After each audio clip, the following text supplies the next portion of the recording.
Mr. Scott Ritter, it's a pleasure to have you. Thanks for having me. Welcome to Propaganda & Co. Studios here in Tampa, Florida. It's Temple Terrace, Florida, as you learned today. It's a pleasure to have you. You know, Scott, I've been watching your content for many years now, and I can't believe you're sitting right here in front of me, but it's an honor and a pleasure to have you here. And I just want to share this story, how I discovered you. Like most people, I think they could probably relate to this story, but when Russia first invaded Ukraine, as you can imagine, there was a blitz of media, and it was mostly kind of similar to Israel-Palestine, but a lot of atrocity propaganda, a lot of anti-Russia propaganda, and I just didn't feel comfortable getting my news from mainstream media, and I felt like I can't trust what these people are saying. I want to know what's actually happening on the ground. I don't want to hear Don Lemon on CNN or any of these other CNN pundits who have a reputation of lying to us. I don't want to get my information from them. So I started digging, but when the algorithm doesn't know what you're looking for at first, it can take some time. So I was searching, finding different YouTube channels, and eventually I stumbled upon an interview between you and Judge Napolitano. And that's when I first started hearing another perspective, an opposing perspective, you can say, about the Russia-Ukraine war. And I was shocked to hear how many soldiers had been dying in this battle, in this war, and just getting a completely different perspective. And I just started digging deeper and deeper and deeper and hearing you talk about so many different issues. So I learned so much about you and gained a lot of respect for you. So I'm very happy to have you here in the studio. And I just want to thank you again for being here. Now, I'm sure a lot of people can relate to that story. That's probably how they discovered you as well, whether it came to Russia-Ukraine or Israel-Palestine. You've amassed a massive following. I'm sure a lot of people already know your story, but I'd like to begin by learning more about you, your youth, your upbringing. If you could tell us about your early life, what it was like. No, my father was a career Air Force officer, so I was born into a military family during the Cold War. And this, I think that's important to point out because that shaped who I was, a child of the Cold War. Some of my earliest memories are when my father had to do a year-long emergency deployment to Turkey. Later on I found out why. It's related to the aftermath of the Cuban Missile Crisis. Jupiter missiles that we had in Turkey were dismantled and removed as part of the deal to get Russian missiles out of Cuba. But to replace the nuclear strike capacity, the United States Air Force deployed F-100 Super Sabre aircraft on nuclear strip alert, which means that outside of Izmir, Turkey was an air base, Chile air base, where the missiles used to be. Now you have F-100 fighters on the ramp, fueled up, pilot in the cockpit, nuclear bomb underneath, ready to rock and roll. And my father was part of that squadron that deployed there to take on this nuclear mission, and he was gone for a year. And I remember him coming home. I remember being at the airport to greet him as he came off the airplane, and it's one of my earliest memories. I also remember him going to Vietnam, and then I remember him going to Korea again after the Pueblo incident, where the USS Pueblo was captured by the North Koreans. His fighter squadron was sent to South Korea because we thought we might have to be going to war with North Korea. So, having your father not home and trying to understand why he wasn't home, and the concept of an enemy, the concept of a power out there that was dangerous enough to require my father to leave home to defend us from this threat, resonated deeply in my psychology. As you grow up, you begin to learn more about the world. Vietnam was an abstract in the 60s because I was, 7, 8, 9, 10 years old. But when I hit my early teens, it became more real. We were living in Hawaii. My father was part of the Vietnamization process. He was responsible to go to South Vietnam to transition the South Vietnamese Air Force to fighter aircraft that wouldn't require the American Air Force to back them up. And I remember when Saigon fell, watching that on TV. This is a place that your father had deployed to. We were their allies, and now they're gone. And then the boat people came out, and then we took in a refugee family. So we had a South Vietnamese refugee family living with us in the summer of 1975. And it's to see the impact of war and to see, people that are dislocated, they lost everything. I remember I was fascinated by the North Vietnamese advance. So I would watch the news, and I had, like most boys my age, I made dioramas. So I got these little H2 scale soldiers. I paint them, and I did a diorama of the North Vietnamese tank crashing over into the U.S. Embassy. And I did this diorama, and I remember the two South Vietnamese boys coming in and looking at it, and one of them ran away crying. And I was like, why is he crying? But then it sort of sank in how insensitive I was to the fact that this was their nation that had fallen. They had lost everything. And so that, you start becoming aware that, there's a human element to this. I started going to high school in Hawaii. Then my dad got orders back to Turkey. And so I spent the second half of my 9th grade, all of my 10th grade, and my first half of my 11th grade in Ankara, Turkey, which was just a mind-blowing experience. In the 1970s, there was a lot of turmoil in Turkey at the time. I know that near the end of my time in Turkey, the school bus, we lived in the economy, which means we lived in the city, and then we'd have these Bluebird school buses come in and pick us up. You had a red route and a blue route. They'd go through the city, pick you up, and take you to the school, which was at Balgat Air Base. And I remember as we were going through downtown Ankara, there were two Grey Wolf Devgench terrorists chasing our bus, shooting at us with pistols because we were Americans. And then the Turkish police... You were on the bus when that happened? Yeah. And the Turkish police ran by us and shot them dead. In front of you? You witnessed that? Yeah. And You're just sitting there going, this is the coolest thing in the world. That's one way to describe it. Because you don't understand what's going on. You're just going, wow. And Turkey was just a wild, wild west. It wasn't all bad. I mean, no, you're right. That was I was a tumultuous time. introduced to Muslim culture. I became enmeshed in Turkish history. And so it was just coming to a strange new world, learning a new language, meeting people with different culture, different language, different religion, different traditions. But then you throw into it just this Wild West aspect of it. I always say that it was the best place in the world for a teenager to be raised and the worst place in the world for parents to have teenagers. Because my mom must have lost, I don't know how much gray hair came in because of just every day was worrying about her. Yeah, she the was stress of living there. Very, very nervous. And then we moved from Turkey in my junior year to West Germany. And again, that's where you become aware of. In Turkey, the Cold War was real in an abstract way. And what I mean by that is everybody's father did something weird. And so you learned that this guy's father worked at the nuclear test seismic facility outside, top secret facility nobody's supposed to talk about except everybody's talking about because his father worked there. This guy's father was CIA.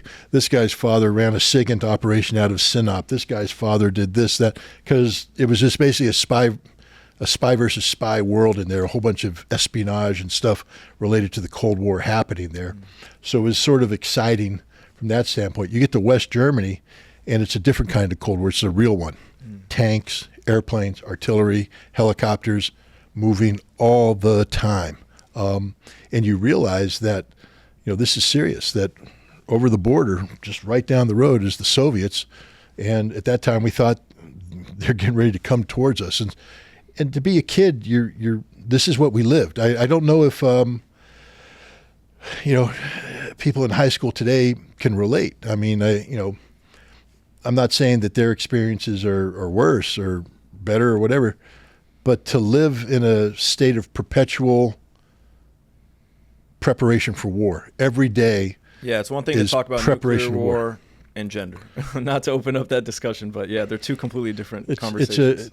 And for us, nuclear war was real. I lived when we lived in a little town called Marnheim. Right down the road was North Point, and it's a nuclear weapons storage facility. And we knew that if there was going to be a war, that place was going to get hit. And every once in a while, my father worked at a headquarters, and if there was a crisis, he was part of the staff that went into the bunker. The bunker, of course, is a nuclear fallout shelter designed to allow them to continue operations in case of a nuclear war, which is okay for him. But meanwhile, his wife and his kids are above ground, back at ground zero for the nuclear war. And so, when he went down to the shelter, he didn't know what would happen. I mean, when it came time to come out of the shelter, would his family still be there? And would you say that the fear was real? It was visceral, as real as it gets, because it was the reality of our life. We in one village I lived in, the first village we lived in was the village of Schlodenbach. It's outside of Kaiserslautern, rolling hills, beautiful, and we arrived in the fall of 77,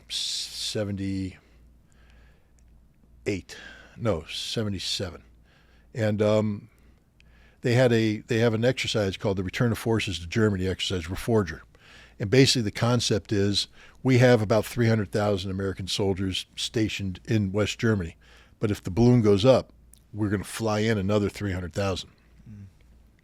Within 10 days, they'll come in, they'll get off the airplane, they'll marry up with their equipment that's already positioned there, and then they'll forward deploy to their fighting positions. And it just so happened that the 8th Infantry Division, their fighting position was Schlodenbach, meaning that if there was a war, this is where they were going to establish their forward defensive position because they anticipated the Soviets would be there right now. So Schlodenbach was going to be on the front lines of the future war. And you come home from school, you're eating dinner, and there's just tanks going everywhere, dug into the farm fields. And I remember at Christmas time, we and the Germans would make thermoses of coffee and tea and go out into the field and give warm drinks to the soldiers who were freezing to death. But they were there because that's where the war was going to be if it happened. It wasn't theoretical. This was as real as it got. If there was a crisis and my dad went down the bunker, my parents had a code that they had worked out. It's based upon a book from the 1960s, a Cold War book called Alas, Babylon. It's about nuclear war. And so if my dad called up and said, Alas, Babylon, it meant he was going away and that my mom should probably get the kids together and maybe look through family photographs, try and calm everybody down because waiting for it to happen. And there were 2 occasions where he said that, and my mom gathered everybody together. And then, the night ends, and now it's time to go out and get on the school bus, but you're still like, Dad's in the bunker. So I'm going to go to school now 40 miles down this way, but Dad's in the bunker. And all you could think about while you're in class is, Dad's in the bunker. That means it could happen. When I say it could happen, imagine going to football practice, and down the road there, trucks are going by, and imagine every time the sun hits the rearview mirror, and you get a little flash. Instead of going, oh, that's just a reflection on the rearview mirror, going, is that it? Is that the nuclear bomb? And that was my life. That was everybody's life. Was that traumatic for you in any way? I wouldn't call it traumatic. I would say, though, that it was, today I try to impart on the next generation the danger of nuclear war. I just think Americans don't understand how dangerous nuclear war is because they haven't lived it. It's been so far removed from reality that now today we're in a situation that because of what's going on in Ukraine, we are closer to a nuclear war than we have been at any time in our history. We are in more danger of imminent nuclear conflict than we were during the Cuban Missile Crisis, but nobody cares. Nobody's worried about it. Nobody's losing sleep. Nobody's looking at the glint in the rearview mirror saying, is that it? Because they don't understand. The movie Oppenheimer came out, won an Academy Award, won several Academy Awards. I watched the movie. I walked out of the movie and I said, that bomb didn't scare me. And I think we're at the state today where, because of special effects, because of, you go watch Dune and, people are so like, ooh. And so when you see a nuclear bomb go off, you're like, oh, well, that's just another movie. It's just another movie. It's not a big deal. No, ladies and gentlemen, it's as real as it gets. And when it goes off, see, Dune's fake. That's fake. That's all CGI stuff. When the bomb goes off, it's real and you're going to die. And you better pray you're going to die. Because if you don't die instantly, then you're going to get radiation sickness, or you're going to die of starvation, of disease, because the world is going to end. And that's the reality of nuclear conflict. And I grew up understanding the danger of nuclear war, and it scared the bejesus out of me. And so I think that was my childhood, that thing. But the other thing it imbued me with was an overwhelming sense of patriotism. Again, I'll give you an example. When we went to Turkey in 1974, the Turks had invaded Cyprus, and the United States put sanctions on Turkey, and the Turks were very angry. So at the Bolgat Air Base, which was where the American school was, where American headquarters were, the commissaries, a small American community, no housing, but that's where the Americans hung out. The Turks made us take the American flag down. They wouldn't let us fly the American flag at Bolgat. The only place the American flag flew now was at the U.S. Embassy downtown. And so, and as an American, that's the symbol of your nation. And again, I think that's something that people today, that there's not the connectivity. People see the flag and they're just like, it's the flag. When I saw the flag, that was the symbol of my country. That meant America. That meant it was the living symbol of my nation. That's how I was raised, that the flag was treated as a living being. And now it's gone. And it literally was like ripping something out of your heart. You're missing something. On the 4th of July, 1976, the bicentennial, the Turks allowed us to raise the American flag. And we had the July 4th picnic. And I remember when they came out, the band was playing, and up goes the flag, the Star-Spangled Banner. We had maybe 1,000 people there. Every one of them was bawling their eyes out, watching the flag go up, crying tears of love and joy. And you're just looking at it and you're saying, God bless America. God bless America. Because it meant something. And it was a symbol you love. Plus, the other thing is, you're in Turkey, and I love Turkey. I loved it. I will never put it down, but it wasn't America. And when you got home to America, you're like, I appreciate America now. But I don't think people understand the patriotism, because I talk to kids today. They're just not patriotic. They're not anti-American, but their vision of America is a completely different concept. Why do you think that is? I think, first of all, that America's betrayed its trust in the people. I mean, the America that I supported, remember, we were just coming off of Watergate. And so there was already people beginning to question, the idea, pre-Watergate, the president was the president. I mean, but then Richard Nixon became Tricky Dick. And suddenly we started treating the president as somebody who wasn't above the fray. He now was just another politician. And that cheapens politics. Ronald Reagan tried to take the presidency up a notch, bring it back to where it was. And he was the president, the first president that I voted for, and the first president I served. But after Ronald Reagan, we got a succession of presidents that, starting with Bill Clinton, Monica Lewinsky, George W. Bush is, cocaine cowboy. Barack Obama is whatever Barack Obama is. Donald Trump is whatever Donald Trump is. Joe Biden's whatever he is. But they aren't revered entities. Barack Obama could have been.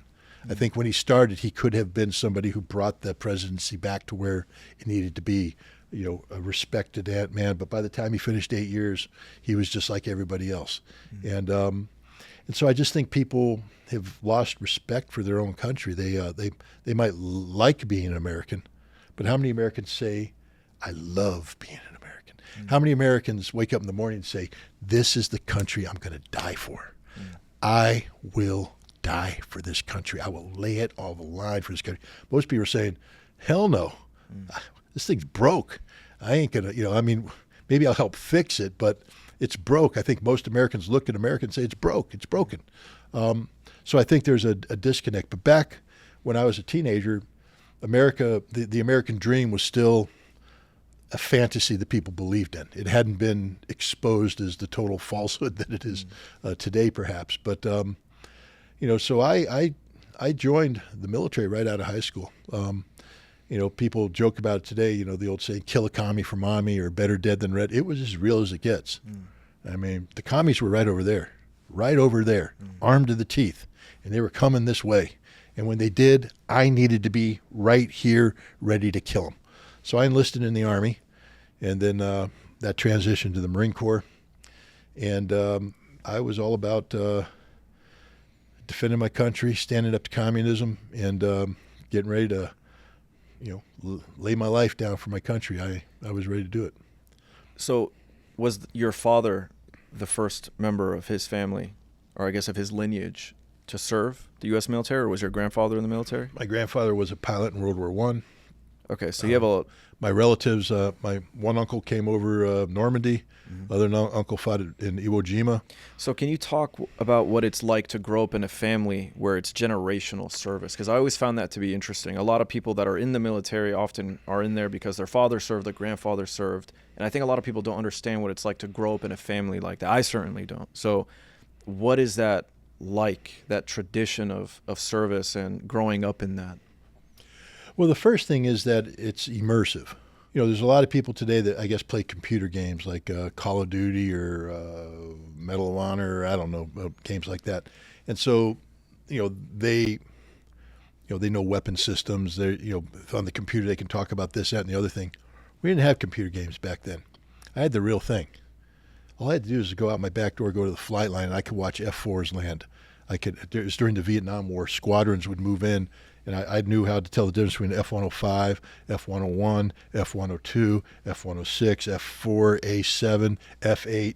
You name it, I got it. I had it all in my head. I could go watch the Marines land at Kaneohe Bay, and I could identify the Amtraks. I could identify the M48s and later the M60 tanks. I knew what kind of weapons they used. It was immersive, and not only that, but the history. Mm-hmm. My father was in the 94th Fighter Interceptor Squadron, the Hat in the Ring Squadron. Again, most people wouldn't know that. Eddie Rickenbacker. If I said Eddie Rickenbacker, most people would say, who? Well, Eddie Rickenbacker was a famous American ace from World War I. And when you remember the 94th Fighter Interceptor Squadron, you had the squadron flag.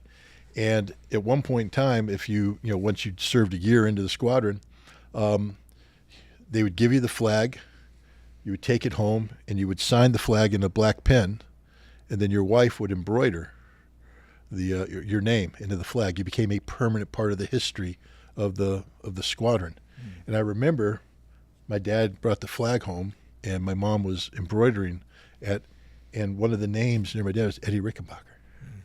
Eddie Rickenbacker. Eddie Rickenbacker's name's embroidered in the flag that my dad's name's being embroidered in. This is legacy stuff. This is history. This is what the military is about. And then you learn the culture, and you learn the honor and the traditions. You see your father come home and put on his uniform for a formal dinner and stuff like that. The medals on the chest, you start to look at them and say, how did you get it? So then you look on the wall and you look at the decoration, you say, for meritorious service, or for this heroic service, and then you're trying to ask your father how what he did for that, and he doesn't want to talk about it, but he wears the medals, and so you start to look around at other people and you see the medals on their chest, and you begin to learn how to read a career by reading the medals on their chest. You look at them and you can tell where they've been, what they've done. You can sort of read the measure of man. You look at the different badges for the different specialties. It's total immersion, mm-hmm. and it's all also imbued with this sense of pride, a sense of belonging, a sense of teamwork. When you're in the military, you're part of something greater than yourself. And it's, like I said, it's just totally immersive. To grow up in that environment, you'll hear people call themselves, I was an Air Force brat, I was an Army brat. Even if they didn't join the military, being an Air Force brat made you different than somebody who wasn't, because you knew what the military was. You know what it means to have your father gone for a year.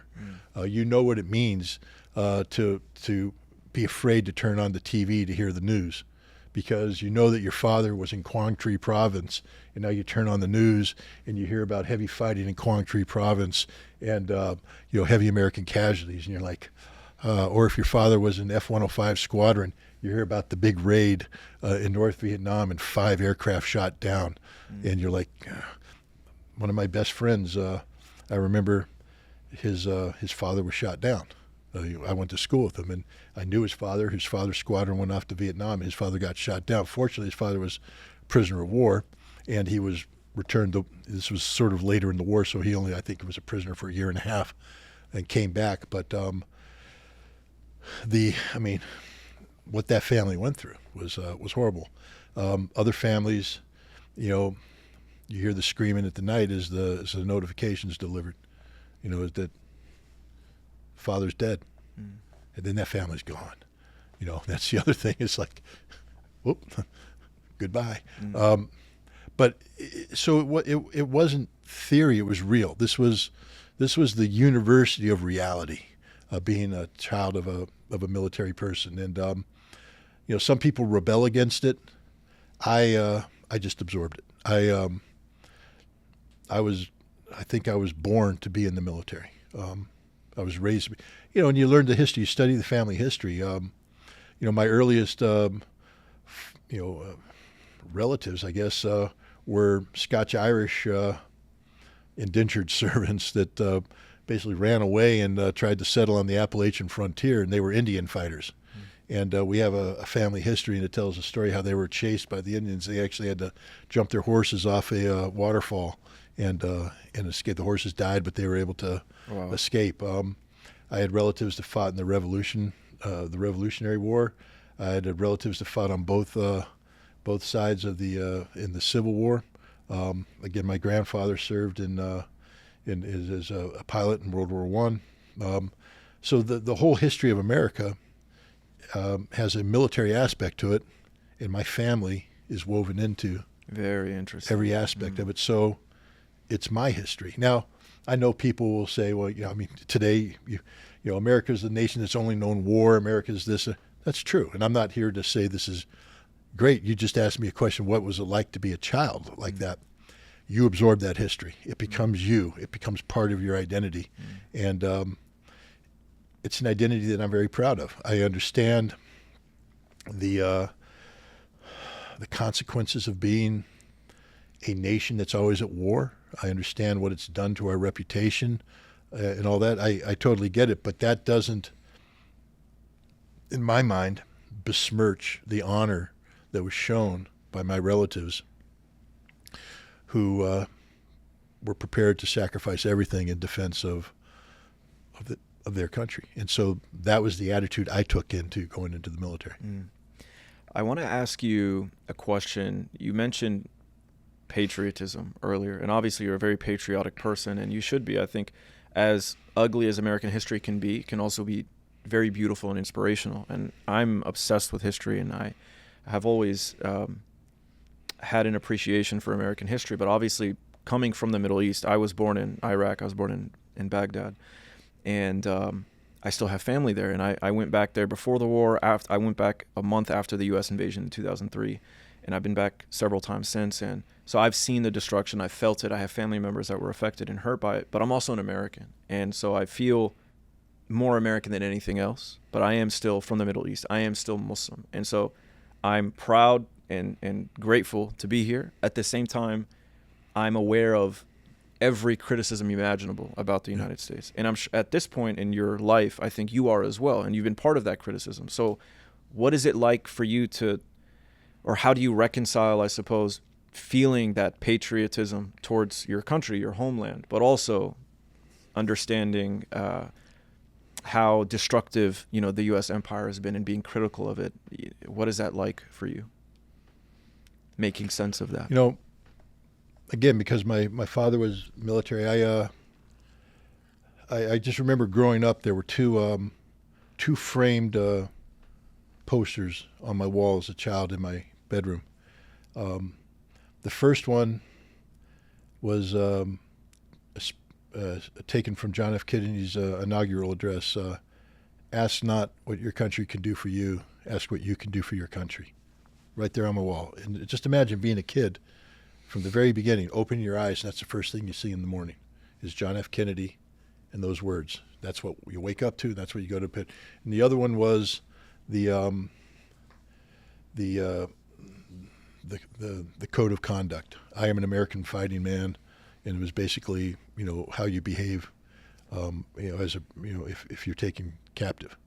And that was the other one there. So the whole concept of service to country and honor. But I was also a student of history. One of the first books my parents got me was a history of the American Indian. Now today, that of course is a politically incorrect word. We refer to there's indigenous Americans or Native Americans, or but this was a history of the American Indian, and you read it, and then it causes you to want to read more. And I remember the progression of my books. I ended up reading D. Brown's "Bury My Heart at Wounded Knee," and reading that, and you realize how badly we treated the Native Americans.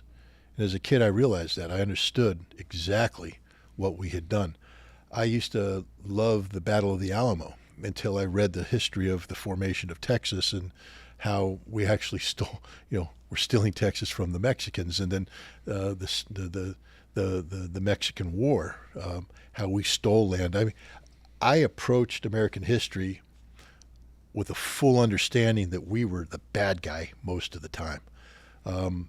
Andrew Jackson, the Trail of Tears. I knew exactly what was going on with the Trail of Tears. I wasn't, somebody who didn't realize what was being done. And this is as a kid. Then later on, when I realized that, people took oaths to the Constitution, I would read that document. And one of the more telling things when I first read the Constitution and understood it were two things. One, the Constitution allowed slavery. And that just blew my mind. Blew my mind that we formed this country on the basis of slavery. And I went, well, that's not good. But then I read the Constitution. We, the people of the United States of America, in order to form a more perfect union.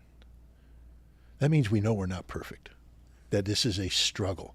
This is a work in progress, that we are working to be something, that we have ideas and values that we put down there that we haven't reached that yet. We're striving to get there. It's a journey to improve ourselves, and we made a lot of mistakes on the way.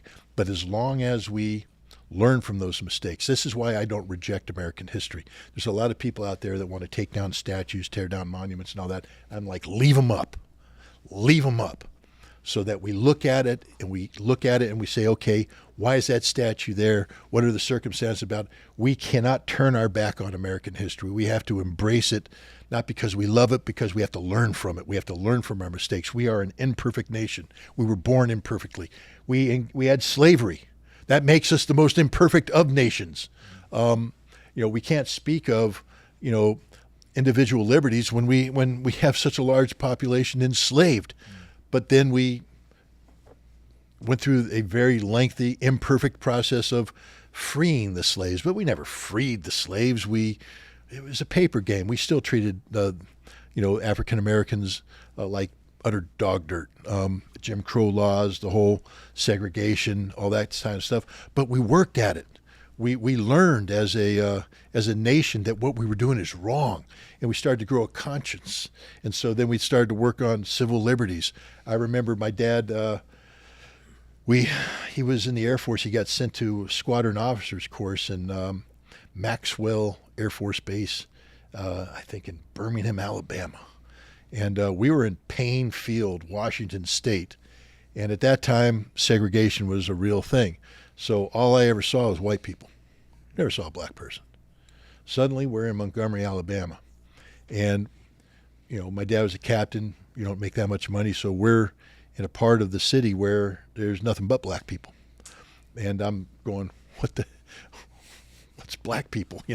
And I was playing with black kids. I mean, because kids don't care. That's the beauty of being a kid. You don't care. There's some curiosity. You come out and you're like, oh, you're a black kid. Can I? It doesn't come off. So that's really your skin? Yeah. And you're a white guy. Yeah, I'm a white guy. But you're talking. Yeah, we're cool. Hey, oh look, let's go over there. You start playing and all that. And I remember when we were playing, I remember the children, the parents of the kids that I was playing with coming over, and they shoot us apart. And they were like, they didn't want their kids playing with me because they were afraid that my parents might come in and do something. Then they realized my parents were military. And so we were just playing all that. But I remember one night, we were upstairs. My mom was pregnant with my youngest sister, and it's Alabama. It's hot and all that. So everybody's dressed down. So my dad was in his T-shirt and his underwear, and outside we hear horrific screaming, and it was a black girl getting mugged by two white guys. And my dad ran downstairs in his bare feet and went, and the two white guys ran away, and he chased them down a alleyway, but there was broken glass, so he's cutting his feet. But he didn't catch him, but they dropped the purse. So my dad got the purse and came back, and there were two cops there. And my dad came up and offered the purse, and he said, "I'm ready to give a statement." I said, "We don't need a statement." He's like, "Why not?" And he pulls him over. He said, "Why'd you help that?" And he used the N-word. My dad said, "Because she was being mugged." He said, "Those were white boys." He said, "Yeah." He goes, "You don't ever go against your own kind." And my dad's like, "Well, yes, you do when she's being mugged and all that stuff." But, the lady was thankful and she left. But, he came up, his feet were bleeding and all that stuff. And I just remember him talking to my mom. And we were young kids. He's talking to my mom. He's like, I don't understand the mindset here. That was the first experience with just straight up. And the funny thing is, my parents would probably kill me, but we were quasi-racist.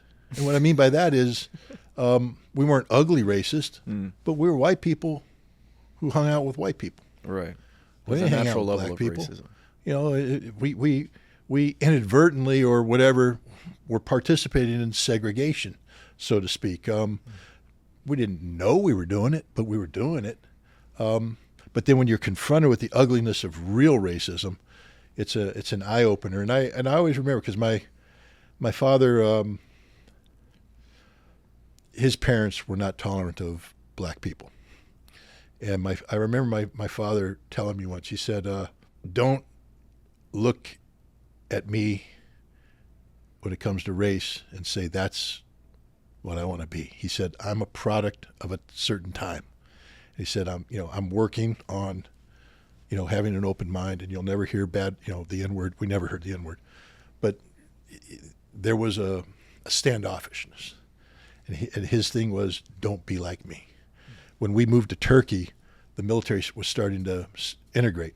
And so there were blacks. And I just grew up thinking that that was, because the military, it's a meritocracy. You either can do the job or you can't. You're either dark blue or light blue, in the Air Force, but you're blue. We're all part of the same team kind of thing. And my dad commanded black airmen. There were black officers. There was no problem. And he raised us to be colorblind, so to speak.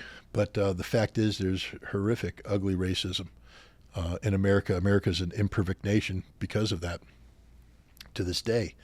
But from my father, it was, you need to be better than the generation before you.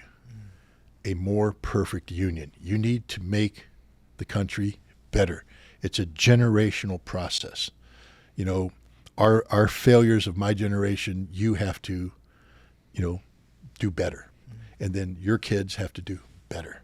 And that's how we make this country perfect. So for me, patriotism was never blind obedience or blind love. Patriotism was a recognition of where we wanted to go and who we wanted to be, but also a recognition that we weren't there and we needed to get there. And that anybody who was doing something that impeded this positive progress was the problem. And that the government was more often than not the problem. And that the most patriotic thing you could do as an American was to hold the government accountable for what they do in the name. And that was a hard lesson. My dad was a huge, again, I'm giving away some things here, but a huge Barry Goldwater fan. Loved Barry Goldwater. Named our first dog after Barry Goldwater. Then later on, he was a big Richard Nixon guy. But Watergate, I just remember Watergate crushed my father, crushed him because he just felt betrayed that his commander-in-chief, the President of the United States, lied. He just couldn't get, this just didn't calculate. And from that moment on, that was a lesson for me, because the lesson that I got was to question authority, to never take anything for granted, to do your own due diligence, and to hold people accountable. That was the lesson of Watergate for me, taught to me by my parents. And so, that's patriotism to me. Patriotism isn't blind allegiance. Patriotism is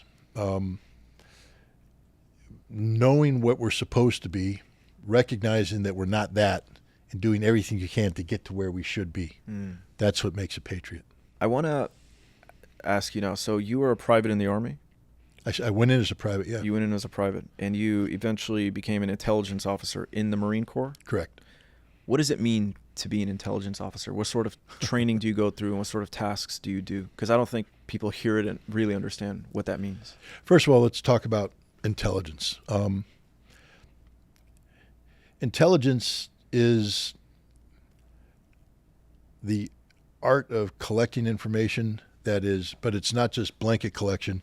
It's focused collection of information to meet informational requirements of the supported entity. You collect the information, then you assess the information, you process it, so it stops just being raw data, and now it's factored in with other things, and it's factored into the mission, into a product that is usable by the consumer to achieve a certain objective. So intelligence is a finished product that's put out there, but intelligence is also the whole process of making that happen. We talk about the intelligence collection cycle, where you have direction. The boss directs, I need to know this. Collection is taking the various capabilities and collecting the data necessary to answer that question. And then you have direction, collection, assessment, and then you feedback. So it's a loop.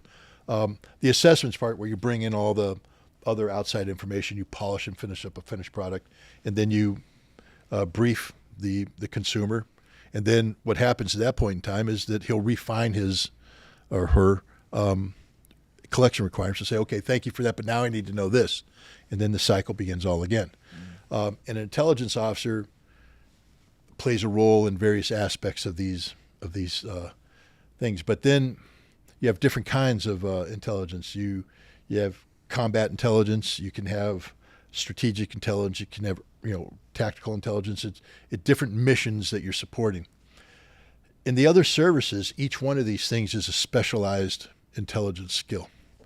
But in the Marine Corps, at least when I went in, the 0202 amphibious intelligence officer did everything. So we were expected to be able to do it all, and it was the best job in the world. When I went into the officer training, they call it the basic school. It's after you go through officer candidate school, you get your commission, and then you spend 6 months at the basic school, where you learn how to be an infantry platoon commander. Every Marine is a rifleman. Every Marine officer is capable of leading a rifle platoon in combat. After the basic school, you go on. You can be a pilot, you can be a lawyer, you can be an intelligence officer, you can be whatever. But all of those, no matter what your job is, at the end of the day, if the enemy came through the wire, you would be able to assemble Marines, organize them into, basic, fire teams, squads, platoons, and lead them in ground combat, because that's the heart and soul of the Marine Corps. So halfway through the basic school, these guys come in from headquarters Marine Corps. They're the monitors. They're the career planners, and they set up their different booths. So infantry, everybody wants to be. If you're a Marine, you want to be infantry. So join the infantry 0302. Go in there, and they these guys, they show them being lifted up out of helicopters, jumping out of airplanes, leading, doing the traditional Marine stuff. Good stuff. Armor, tanks, man, get into tanks. You're the Marine Corps version of General Patton. Boom. Artillery, laying down, queen of battle, laying down the firepower. It's awesome. Amtracks, pilots. Then they had logistics, because not everybody can be a Marine officer. Some people have to do the pride don't ride without motor T. You know, you need to get the trucks out there and all that stuff. They had all that, and everybody's going through because you had to pick your top three. You had to pick your number one was, your second one, and you submit them. And then what the Marine Corps does is take a look at your standing in the basic school and then the needs of the Marine Corps, and generally, and then they split it up so they take the top 1/3, they put it here, and they spread it out. The idea is to spread out, but you tend to get one of the three that you put in. But over in the corner was this guy at the intelligence booth, and nobody was there. So I went up to him and I said, "What do you do?" He said, "Well, I'm intelligence." And I said, "Why is no one here?" And he said, "Well, because you can't be an intelligence officer straight out of the basic school. You got to go do 3 years of combat arms first. You got to be an infantry, armor, artillery, and then at the end of 3 years, if you want to be an intelligence officer, you can lateral move into it and do it." So I'm just here to tell people that at some point in time in their career, they may want to come be an intelligence officer. And I said, "What do you do in the intelligence?" And he started explaining it. You do everything. Everything an infantry officer does. Scout sniper platoon.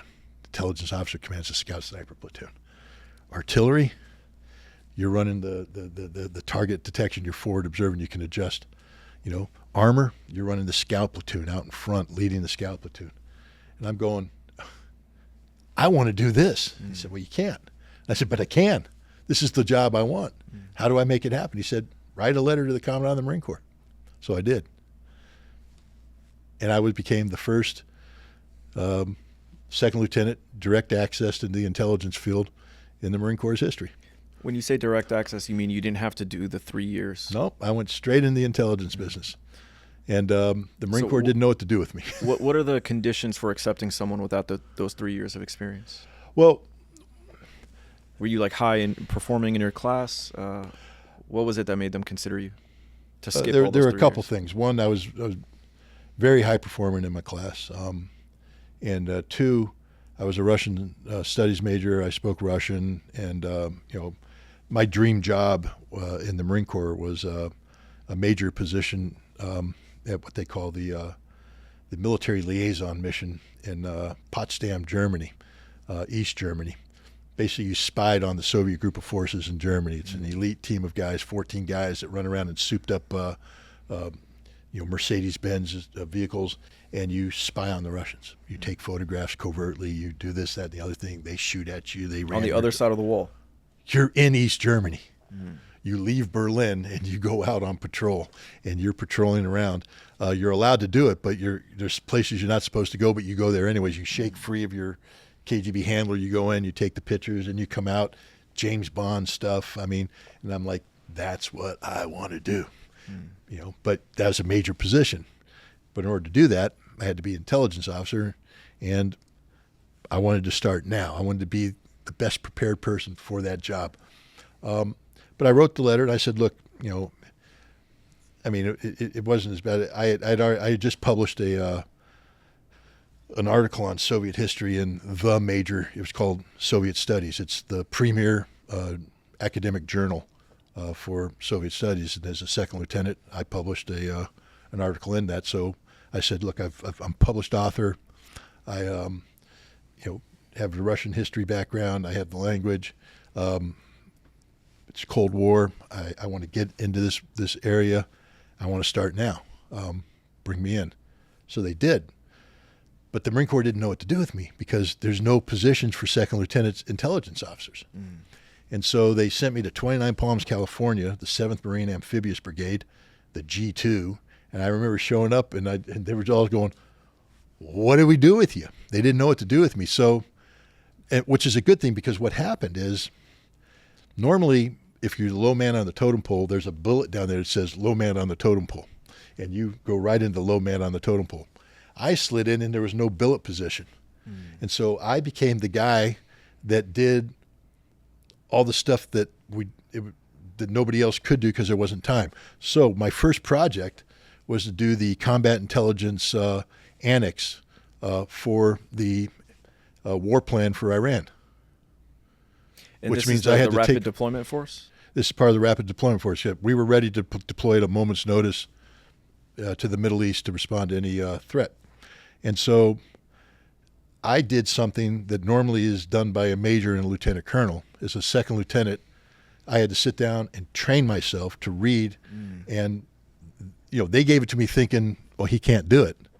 I come in with a finished product that blew their minds away, and they're like, damn. And so now I got to do all sorts of stuff that second lieutenants aren't meant to do. So what did this intelligence gathering look like specifically for the Iran war? Well, for the Iran war, basically what I was doing was going through lines of communication, route surveys. So I would have to go and get the intelligence on, what the status of the roads were, what the road construction was, when was the last time, how much weight the road could handle over a period of time. If you have a bridge, what's the capacity, the load capacity of the bridge. And then the other thing was if we need to bomb that bridge, what do we need to hit the bridge with? So I had to go through the targeting deck and make sure that, if they, 5 years ago had done a target workup for that bridge, that the Iranians hadn't upgraded the bridge, and make sure that the munitions that we were going to put on the bridge met the current requirements. So that's that. And then the other thing you do is you have to review, because one of our things was to respond to a potential Soviet invasion. So I had to sit there and project what a Soviet invasion would look like, and then you have to come up with courses of action and lay out the different possibilities, and then you have to say, I think this is the most likely, this is the second most likely, and it goes into the briefing package to the commanding general. So as a second lieutenant, I'm briefing the commanding general on this thing, and it was just great exposure. Yeah, that's impressive. Great exposure. And then I remember they wanted me to, they liked what I was doing. They wanted me to succeed. So to succeed, you need command time. And so they wanted to get me into an infantry battalion, because there's a scout sniper platoon in your battalion, and you become the commander of the scout sniper platoon. And so I was positioned to go there. We had an artillery unit, 5th Battalion, 11th Marines, and the intelligence officer got fired. He was the third in a row to get fired. And the reputation was that the battalion commander just hated intelligence officers. And he got fired, and now they need an intelligence officer. And I remember getting called in to the Colonel Hammond, and he says, Scott, I'm sorry. And I said, what, sir?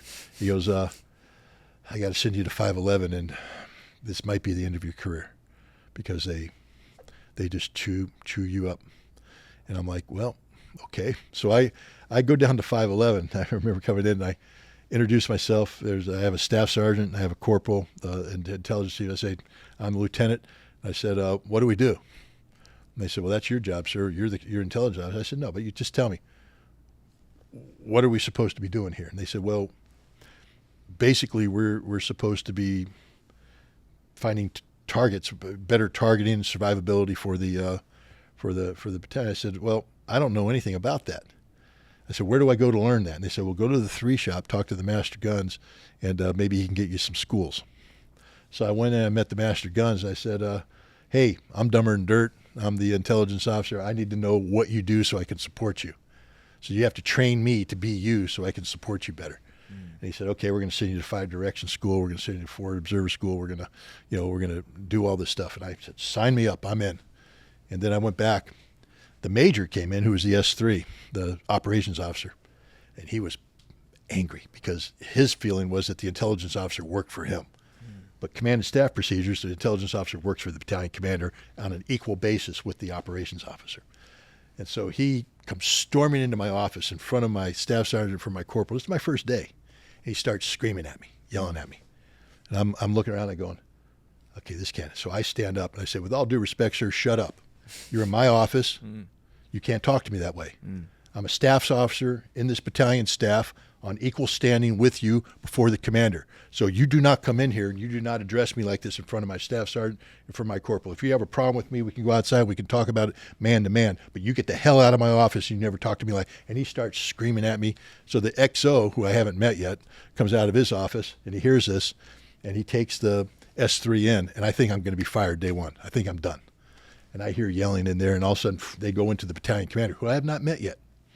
And so he's yelling at the 3. The next thing you know, the door slams, and the X3 marches down the hallway. He was fired. So they call me in. And the battalion, so I report, Lieutenant Ritter reporting his order, sir, reporting, I give him out. He goes, so you're the intelligence officer, huh? I said, yes, sir. And he goes, what does that mean to you? intelligence officer. What do you do for me? I said, sir, intelligence drives operations. It's a school solution. And he goes, do you believe that? I said, yes, sir, I do. He goes, good, because I just fired the S3. You get to write the annual training plan. Train my battalion to be ready to fight the new Soviet war. I'm a second lieutenant. And now I've been told to write the annual training plan for a field artillery unit.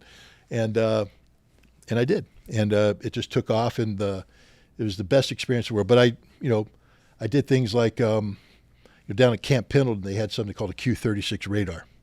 It's a target finding radar. So basically, you plant the radar. If the enemy fires artillery, it tracks the artillery, predicts the impact area, but it also can reverse it back to where it was fired. It's just sitting in Camp Pendleton. Nobody ever brought it out. So I started bringing out the radars, and I would use it not only to adjust fire on targets, but I would use it to move my guys. I would tell them, look, the Soviet standard is once you fire, within 3 minutes, rounds are going to be on your sight. If you haven't moved, you're going to be dead in war. We're getting ready to fight the Soviets. 3 minutes, you're dead. You fire, you got to move. And so what I did with the radars is when our guys fired, I would plot when the enemy would fire, and then I'd be there, and 3 minutes later, on the clock, you're dead, you're done, you're out of it. And I remember the first battalion exercise, I killed the entire battalion. And everybody's mad at me, and the battalion commander comes in, and he was mad at me too. I said, sir, you told me to be realistic. I'm telling you right now, the Soviet standard's 3 minutes. None of these guys cleared station in 3 minutes after they fought. They're all dead. We just lost the war. And he listened to me, and he's like, okay, we got to get better. And he called the guys in, he chewed them out. And he said, when the lieutenant tells you, you got to be out of here in 3 minutes, you got to be out of here in 3 minutes. So we did that. We got them moving. We had to practice aircraft. I remember they made me the battalion air officer, a lieutenant intelligence officer. I had to go learn how to fly OV-10s, not fly, but to be the back seat in OV-10 so I could do forward air control and all this stuff. But I'd go down to the what they call the air conference, and I'd just sit around and wait till they have so many hours that pilots have to fly, and so they allocate them. If you need an aircraft, you put a bid in for it. And if you don't bid it, then the squadrons get to fly any way they want to. So I waited for everybody to do their bidding. And once they were done, I came in and I said, okay, how many A6 hours do you have? I want all those hours. How many F4 hours? I want all those hours. And I got all the hours, and then I would build these training exercises where I put the battalion in the field, and I'd have aircraft come in and do coordinated artillery air coordination the way we're supposed to. Nobody did before because nobody thought to bring in the airplanes. They always said something's called suppression of enemy air defense. Enemy air defense is here. If an airplane's coming in to drop a bomb, they're going to fire at it. So artillery's job is to suppress the enemy air defense, and then the plane comes in, and then you get it front door and back door. But it's all timing, because you don't want the airplane over the target while the artillery shells are landing. So you've got to practice the airplane hitting its IP. You have to time it so you're firing, line of flight, it's hitting, lifts, plane drops bomb on target. As it goes away, you hit it again to shut the door to make the, and it requires timing. We were the best SEAD battalion in the world because I had aircraft flying in every single training mission. We were doing real world bomb drops, using it just went on and on and on. I revolutionized my battalion as a lieutenant. It wouldn't have happened if I had done it the normal way. And because of that, I got a good reputation. And that's how I got picked to be a weapons inspector in the Soviet Union, because my battalion commander told Headquarters Marine Corps, don't send him back to the Fleet Marine Force. He needs to be doing something bigger than that. And so they found a bigger job for me, and that's how I got to be a weapons inspector in Russia. So let's talk about that. The weapons inspection, what was that about, and what was your task specifically? Well, the treaty was the Intermediate Nuclear Forces Treaty. It was a treaty between the Soviet Union and the United States to get rid of what they called intermediate nuclear forces. In the case of the United States, this was the U.S. Army Pershing II missile. Intermediate is based on range. So it's from, I think, 500 kilometers to 5,000 kilometers, any missile in between those two ranges. The other system that we had was called the ground-launched cruise missile.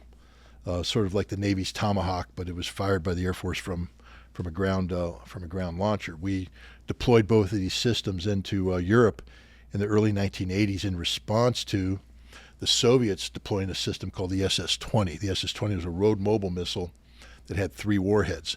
And when they brought the SS-20 into service, it changed the entire balance of power in Europe. How so?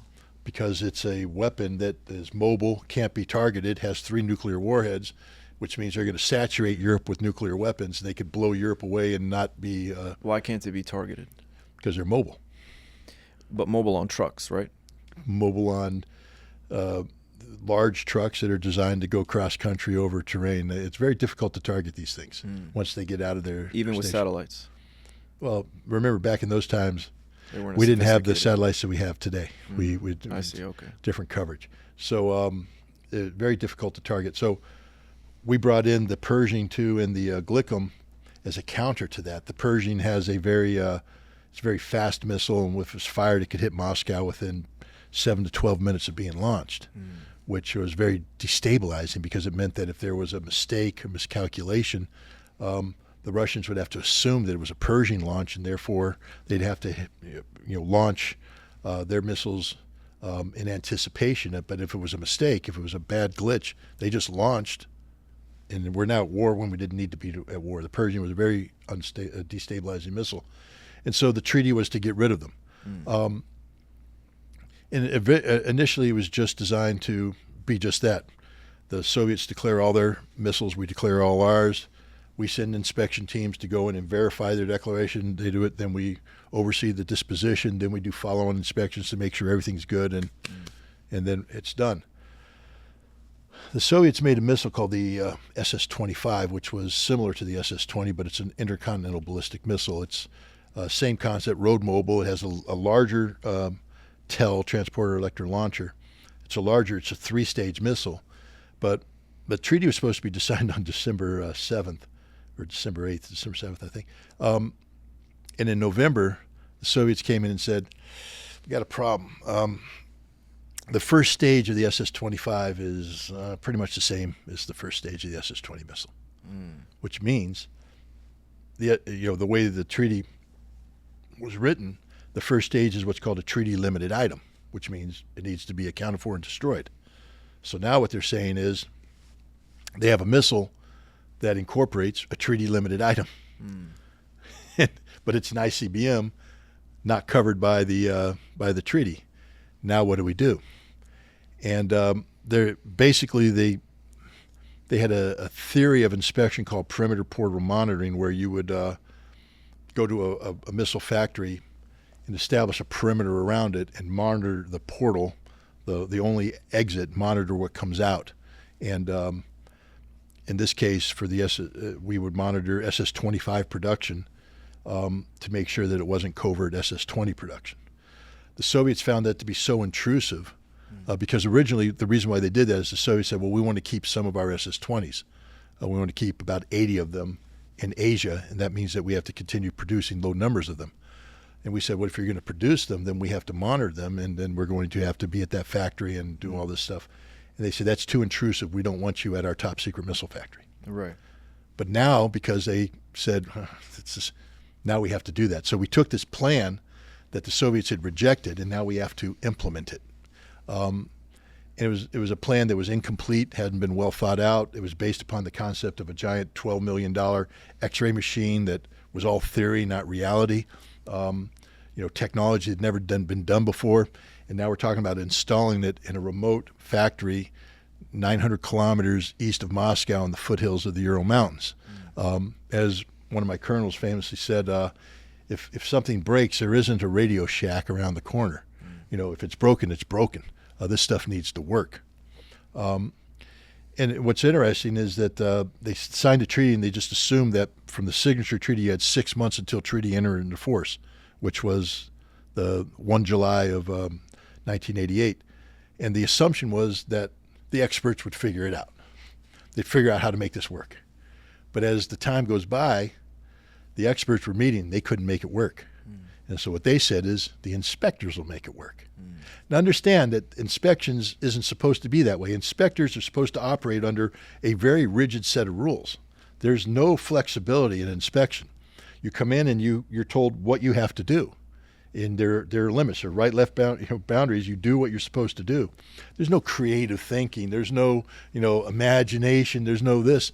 Suddenly we're put in the middle of the Soviet Union to build this advanced facility out of nothing. When we arrived, I was on the advanced party. When we arrived, there was nothing there, just a field in front of the factory.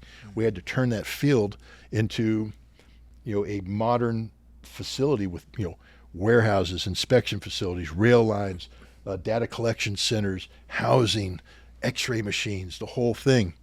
And we had to do it within 6 months. And so we arrived in the Soviet Union. We got to work with the Soviets to make this happen as a team effort.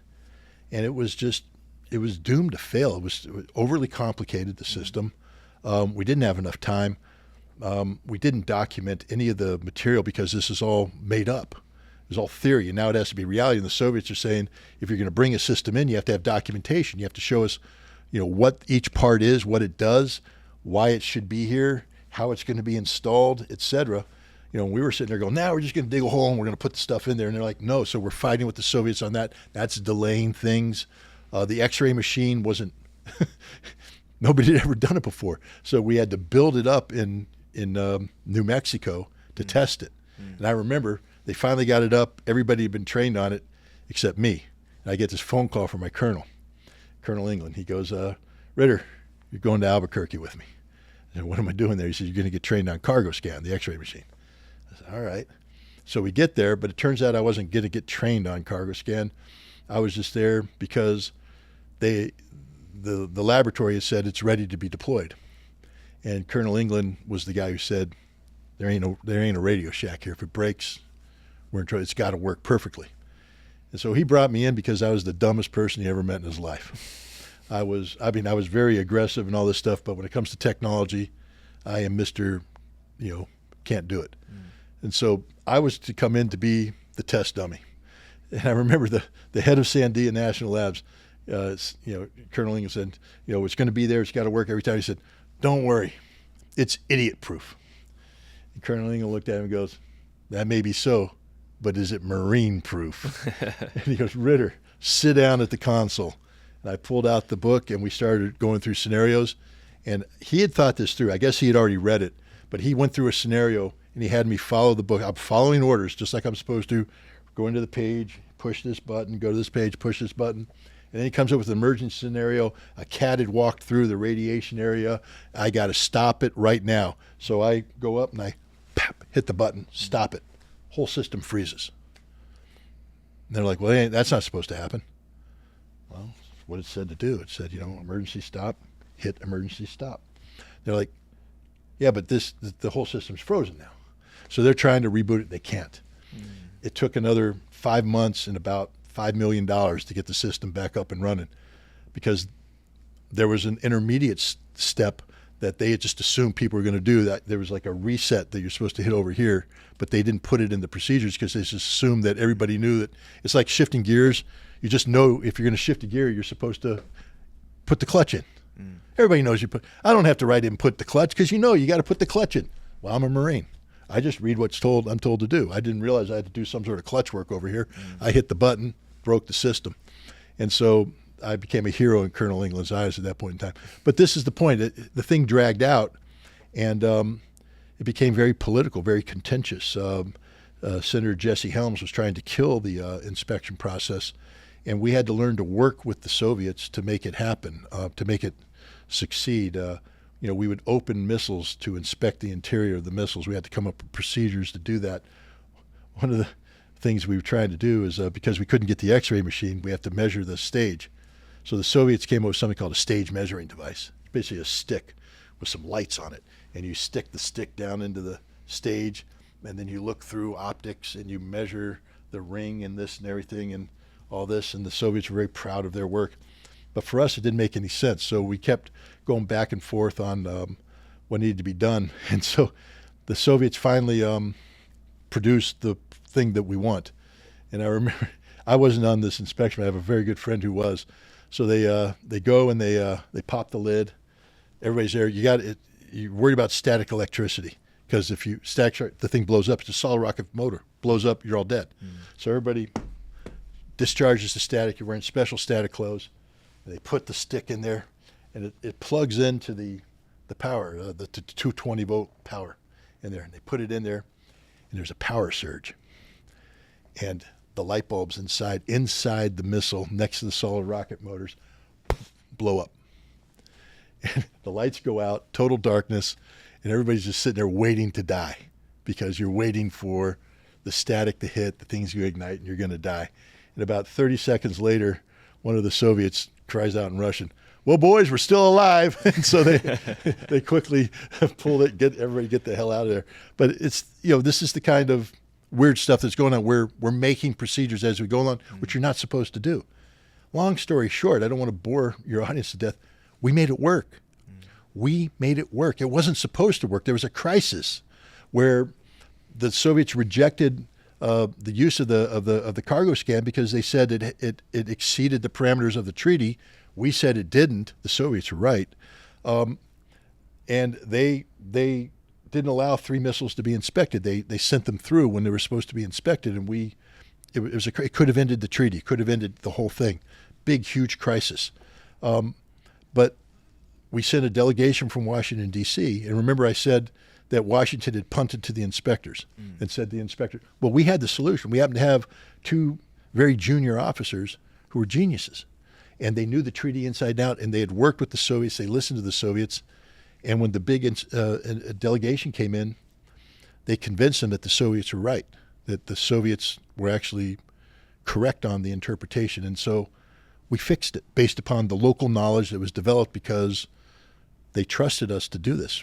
And they saved the treaty, and I say that they saved the world, because if that treaty had failed, we'd have these missile systems, and there would have been a mistake. The missiles would have been launched. We'd all be dead.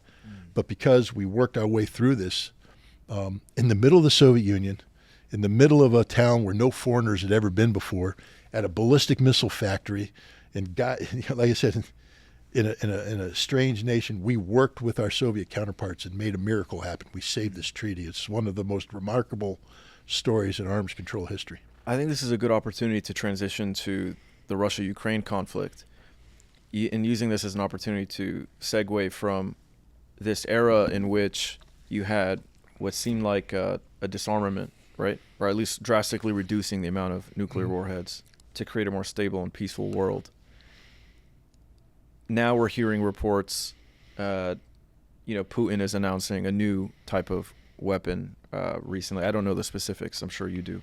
But what is it like to witness the rising of tensions after the hard work that you and others did to disarm and create a more peaceful and collaborative environment? What is it like witnessing that transition to a more, what seems like unstable, highly tense, dangerous world in which there are new weapons being introduced? And now there was this, it was probably mostly propaganda, but they're talking about Putin wants to put nuclear weapons in space. Just the conversations about nuclear weapons returning to the news. What is that like for you to witness? No, it's it's very depressing, because as I said, we did something that was remarkable, what we accomplished with the INF Treaty. And it was based upon mutual respect, reciprocity. There was no superior side. The Soviets were our equals in this treaty, and we treated them as equals, and they treated us as equals, and that's why it worked. Then the Cold War ended, the Soviet Union collapsed. And what happened is we lost respect for Russia. Russia went from being the Soviet Union to being this failed nation state that is begging for help. And Russia was willing to do things, to make compromises in arms control, to save money, to cut costs.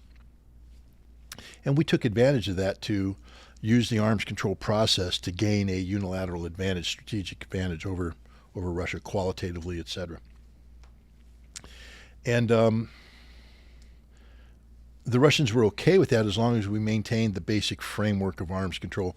One of the foundational elements of that is the Anti-Ballistic Missile Treaty, which was signed in 1972, that basically said neither side will have meaningful anti-ballistic missile capabilities so that everybody knows that if we do go to war, we all die, mutually assured destruction.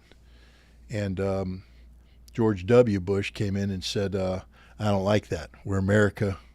We're the superpower. And I don't like mutually assured destruction. I don't want any Americans to be destroyed. We're going to pull out of the ABM treaty and build a missile defense. And the Russians are saying, don't do that. That's destabilizing. If you do that, you build a missile defense, you're creating a situation where you could attack us first. And if we respond, you can shoot down our missiles. And then you have the strategic advantage, and we lose deterrence, and then you can bully us. We don't want you to do that. Don't worry, we're not here to pick on you. Meanwhile, while we're saying we're not here to pick on you, we promised them that we wouldn't expand NATO. Not 1 inch eastward, James Baker told Edward Shevardnadze and Mikhail Gorbachev. Meanwhile, while we're pulling out of the ABM treaty, we're expanding NATO right up to Russia's borders. The Russians are going, what are you doing with this NATO expansion? And then we deploy anti-ballistic missile systems in Poland and Romania. And the Russians are saying, what are you doing? Don't worry about it. It's not really, you don't have to worry about it. It's not a threat. And the Russians are going, but that's derived from the Mark 41 Aegis system on a ship, that the canisters not only can fire the SM-3 missile, but they can also fire the Tomahawk cruise missile. So you're putting the ability to launch a land-based cruise missile right next to the Russian border. And we're saying, no, we would never do that. We were lying because we were developing that capability all along. In 2018, Donald Trump pulls out of the INF treaty, ends the INF treaty. And the first thing we do a week after is test a land-based cruise missile from the Mark 41 ashore system that's in Poland, Romania, proving that the Russians were right not to trust us, that we were lying all along. We violated all these treaties to seek this unilateral advantage. In 2007, Putin spoke to the Munich Security Conference and told them, you're destroying everything that made security possible, and you're behaving in a way that makes it difficult for us to trust you. We ignored him. In 2018, he gave a speech where he said, because of what you've done, I have no choice but to build new categories of nuclear weapons that can overcome your missile defense. We asked you not to do this. Are you listening now? We weren't. And now recently gave a speech where he said, those missiles I said that I was developing, they're developed, they're done, they're deployed. We can kill you. We have the best nuclear weapons in the world. You can't stop them. Your missile defense doesn't work. What are you going to do about that now? We've destabilized. The Russians don't trust us because when the Soviet Union collapsed and Russia was weak, we negotiated in bad faith. America is not a good partner because we only believe in America. We don't believe in mutual reciprocity. We won't believe in respect. We won't respect somebody unless they've earned that respect, and they only earn that respect when they can destroy us. And so Russia's taken the position that in order to get back to arms control, Russia has to be able to destroy America. And Russia can do that right now. They have the best nuclear force in the world, better than anything we have. We can't touch it. We don't even know if ours works. Our nuclear force is so old right now that we're getting ready to modernize it. It's going to cost us over $1.5 trillion to modernize it at a time when budgets are already, strained. We're in a very bad position with this. But the worst part is we behave as if we're still this superpower with unmatched capability. We have a nuclear doctrine that was developed after 9/11 that speaks of nuclear preemption. Basically, it says that any threat that manifests itself in the world of a sufficient quantity, whether or not it's nuclear or weapons of mass destruction, it doesn't matter what the threat is, we have the right to preemptively take that threat out using nuclear weapons. Basically, what we're telling the world is we can use nuclear weapons anytime we want to, for any reason we want to. There was a Trump administration official that said, our goal is to have the Russian and Chinese leadership go to bed each night not knowing if America is going to nuke them the next morning. That's insanity. But that's the American posture. So what the Russians have done is say, well, we're not happy with that. So we're going to make sure that no matter what your posture is, we can strike back. Now, the Russian posture for nuclear weapons is if nuclear weapons are used against them first, they will retaliate with overwhelming force. Or if an enemy creates a conventional threat, non-nuclear threat that threatens the existential survival of Russia, then Russia can respond nuclearly. For instance, in the Ukrainian conflict, right now you have the United States and others talking about the return of Crimea to Ukraine. Crimea is Russia. It belongs to Russia right now. I know the United States and Europe don't agree with that, but Russia calls it Russia. Kherson, Zaporizhia, Donetsk, and Lugansk, 4 new territories. They're part of Russia. Ukraine says they want them back. The United States and Europe say we're going to help you get that back. That means that you have to go to war against Russia. You're threatening the existential survival of Russia.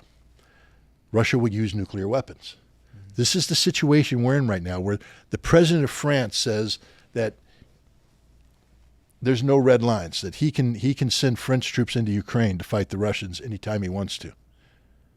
But if he does that, then Russia will destroy those French troops, creating a general conflict between NATO and Russia, which will lead to a nuclear war. Do American people know that right now, if the president of France commits French troops to Ukraine, that they're going to die? Did Congress debate this? Did the President of the United States agree to this? Or are we going to let a French president hold us hostage? And why is Macron doing this? Why is he making this threat?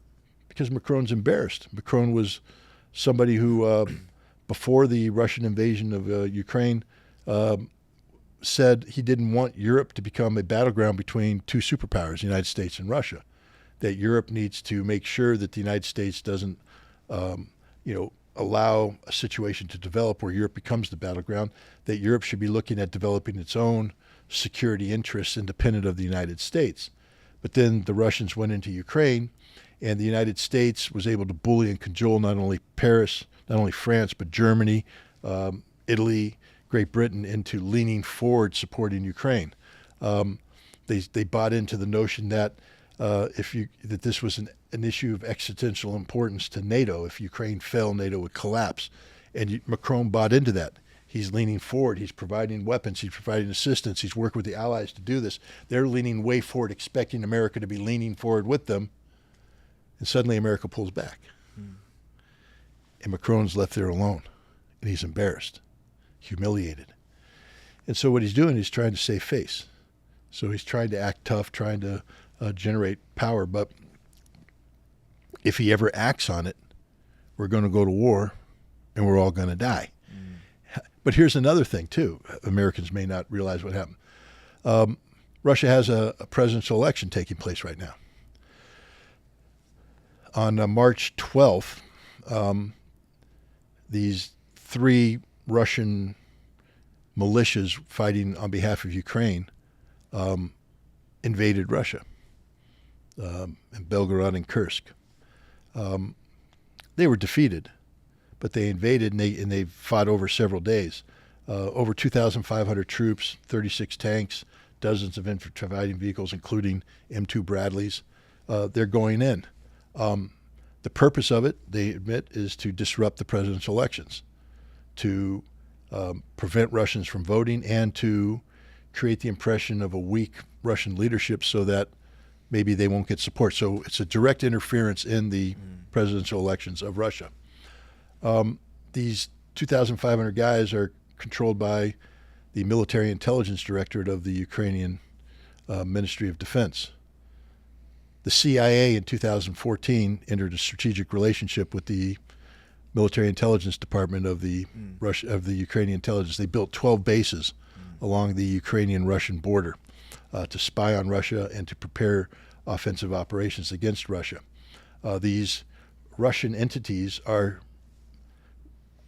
even though they're under the auspices of the Ukrainian military intelligence, they're CIA private armies, just like what we did in Afghanistan, just like we did in Syria. It's a CIA private army. The CIA has built a private army that it is sent into Russia, has invaded Russia to disrupt presidential elections. Now, for the American audience, let's put this in perspective. What if Russia went to Mexico and worked with the Mexican drug cartels and built 12 bases along the U.S.-Mexican border to carry out covert operations on American soil? What if Russia got Mexican Americans, American citizens who are angry at America for whatever reason, come to Mexico, organize into a large strike force, and then told them on the eve of American election, invade America to disrupt the election. Would Americans go, don't worry about it? We say, no, it's an act of war. It's an invasion. We'd be speaking of war with Mexico. We'd be speaking of war with Russia for being involved in that. We would never let that happen. Why do we think it's okay for the CIA to do that today in Russia, knowing that the invasion of Russian soil begins a process where the Russians can talk about an existential threat to their survival that could trigger a nuclear weapons response? Do Americans know that right now, as we speak, the CIA is invading Russia with a CIA private army, and the end result could be that none of them wake up tomorrow morning? How many Americans are aware of that? No one cares. No one knows. That's where we are today. We have the French able to destroy life on the planet by acting on their own. Where's the president to tell the French, not on our life? I mean, if I were the president of the United States, I pick up the phone and say, you ain't going to go into Ukraine, because the second you do that, I'll sink your ship. I'm not letting you start a nuclear war. Stand down. You're just France. You don't get to do this. And I would tell the CIA, cease and desist. What the hell are you doing sending troops across the border invading Russia? So this is obviously a major escalation. Why do you think Putin has been so measured and relaxed with his response? It seems like they're trying to bait Putin to maybe escalate on his end, but I think he's been patient and he's been playing it out correctly. Why do you think he's, kind of tolerating these incursions into Russian territory, attacks on civilian populations, when you have the drone strikes that hit civilian towers and things like that? Why is Putin taking it from this perspective where he wants to respond, but in a patient and measured manner? Well, let's look at it from the Ukrainian perspective for a second. They're losing, hands down. There's no amount of military assistance, weapons, money that can be brought in that's going to change this outcome. The strategic, imperative has gone over to Russia. Russia is now on the path towards a decisive victory. The only thing that could change that outcome is if NATO intervenes. So now, put on your Russia hat. You're winning. Sanctions haven't worked. You've not only survived sanctions, but you've rebounded it on Europe and the United States. The European economy is collapsing. You're getting stronger. Your economy is performing in ways that nobody ever thought it would. So you don't want to disrupt this. You're doing well on it. Your military is operating on all cylinders. You're winning the war on the ground. Your defense industry is up and running. You're producing millions of rounds of ammunition. Europe can't produce any ammunition. You're getting 30,000 guys to volunteer a month to go to war. Patriots. Ukraine can't get anybody to volunteer. They have to kidnap people. NATO is dysfunctional. Yes, you lose a ship or two in the Black Sea. Yes, they blow up an oil refinery here. Yes, they do a drone strike there. But it doesn't change the strategic outcome. Right now, as things stand, Russia wins. So why would you do something that is the biggest gift possible to the Ukrainians? Why would you overreact and do something that could possibly precipitate a NATO response? So even though it's an incredibly dangerous escalation to send 2,500 troops across the border with U.S. equipment, Putin still understands, while this is a red line, you just crossed it. I'm not moving from my position because my position, is the best position for me to be in. I'm going to kill those 2,500 guys, destroy 36 tanks and all your equipment, and then I'm just going to be cool about it. Right. I'm so not it seems gonna like overreact. they're aware that these escalations will continue to take place, and they're just preparing their border defenses and et cetera, to tolerate them and deal with them. They are on a path towards victory, and they're not going to do anything to cause them to deviate from that path. Right now, they're, according to a very senior Russian general with direct combat experience on the front, by May, the belief is that the Ukrainians will be unable to hold the current positions and they will have to withdraw to the Dnieper River, a strategic withdrawal. And that will probably precipitate a general collapse on the part of the Ukrainian military because they don't have the resources, and Russia will exploit that. And by September, Russia will be in Odessa, Kharkov, Dnepropetrovsk, and the war will be over. So that's the trajectory they're on. Why do anything to upset that? I want to ask you this question. Let's say you were put in command of the Ukrainian armed forces tomorrow. What would you do to make the most out of this almost impossible situation? I guess, obviously, defining victory is important first for Ukraine at this point. But if you were to play to Ukrainian strengths, what would you do differently against the Russians?